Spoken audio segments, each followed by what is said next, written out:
Selamat petang, salam sejahtera. Isu hangat petang ini hakikatnya Zahid pun diheret ke mahkamah atas kehendak Allah. Berita sepenuhnya.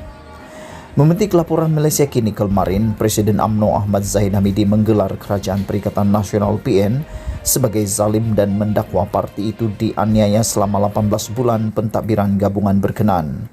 Dia yang kini dikenakan puluhan tuduhan jenayah termasuk rasuah ketika menjadi Timbalan Perdana Menteri TPM Kerajaan Barisan Nasional BN sebelum Pakatan Parti itu kalah pada pilihan raya umum ke-14 pada 2018 lalu, juga dilaporkan berkata kerajaan PN tumbang kerana kehendak Allah.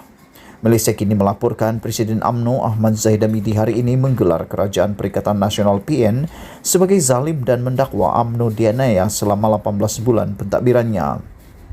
Berucap ketika merasmikan mesyuarat UMNO bahagian badan Datu ke hari ini, Ahmad Zahid berkata kerajaan PN sebelum ini tumbang kerana kehendak Allah. Kita mahu kerajaan 18 bulan itu ditukar atas kezaliman, kebejatan, kelemahan dan yang dilakukan, katanya. Ucapan itu disusuli petikan daripada ayat 26 surah Ali Imran yang bermaksud bahawa Allah merupakan pemilik segala kekuasaan dan memberikan kuasa kepada sesiapa yang dikehendakinya. Untuk rekod, PN dianggotai Bersatu, PAS, Parti Solidariti Tanah Airku, STA, Parti Progresif Sabah SAPP dan Gerakan serta mendapat sokongan beberapa ahli parlimen bebas.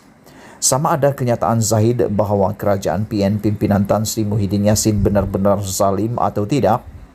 Hakikatnya, rakyat mengetahui PN telah membela nasib mereka dengan menyalurkan berbilion-bilion ringgit bantuan khusus kepada orang miskin susulan pandemik COVID-19. Puluhan bilion ringgit disediakan kerajaan PN untuk membantu rakyat yang terkesan akibat pandemik COVID-19, termasuk membeli lebih 55 juta vaksin selain memberi bantuan khas COVID-19 berjumlah RM4.6 bilion kepada rakyat. Sementara kerajaan PN juga turut dianggotai UMNO. Zahid dan beberapa pemimpin parti itu seperti Najib Razak dan Ashraf Wajri Dusuki menjadi panglima perang media sosial dengan memporak-porandakan politik tanah air dalam keadaan rakyat berdepan pandemik COVID-19. Ketika menjadi Perdana Menteri sebelum ini, Muhyiddin tanpa menamakan sesiapa pun pernah mendedahkan ada pihak tertentu yang meminta beliau campur tangan membebaskan beberapa pemimpin yang sedang dibicarakan di mahkamah. Walaupun tidak memaklumkan siapa yang dimaksudkan itu, rakyat faham bahawa individu terbabit adalah daripada kluster mahkamah yang antaranya termasuk Zahid dan Najib.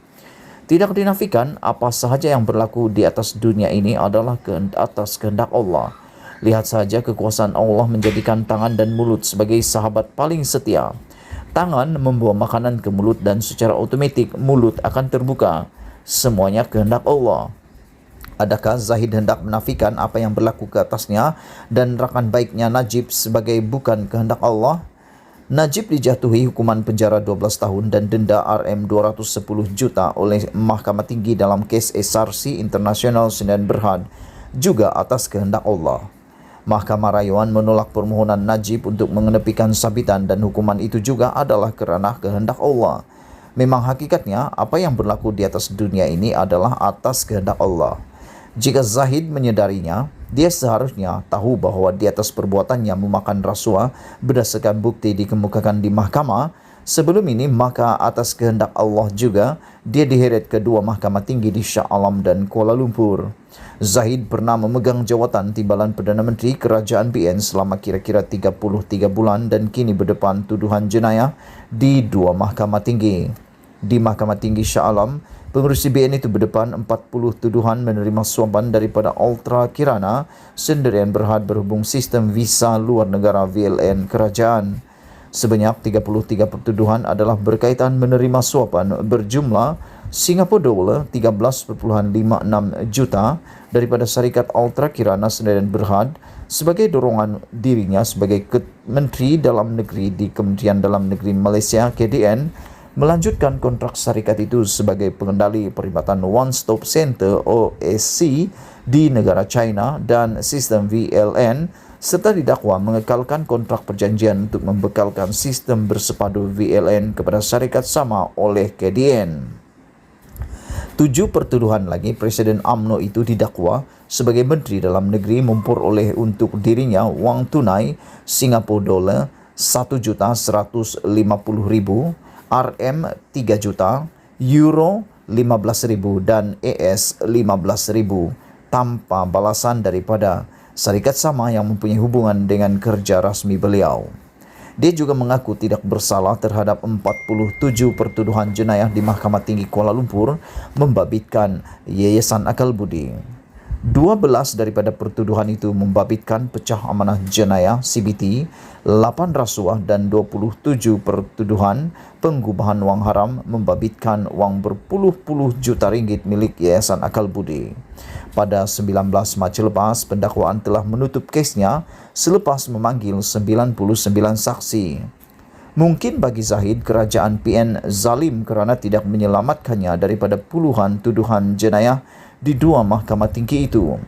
Kesimpulannya, tidak perlulah Zahid bercakap mengenai kehendak Allah, kerana sememangnya Tuhan yang Maha Berkuasa itulah yang menentukan segala-galanya. Atau sememangnya Zahid perlu memberi tazkirah kepada ahli UMNO sebahagiannya yang tidak tahu bahawa selama ini apa yang berlaku di atas dunia ini semuanya dengan kehendak Allah. Zahid juga patut memberitahu ahli UMNO bahagiannya bahawa tangannya lah yang akan menjawab di akhirat nanti sama ada dia mengambil rasuah atau tidak. Berita dipetik daripada Agenda Daily. Sekian isu hangat petang ini. Jangan lupa tinggalkan komen anda, tekan butang subscribe dan kita jumpa lagi. Bye-bye.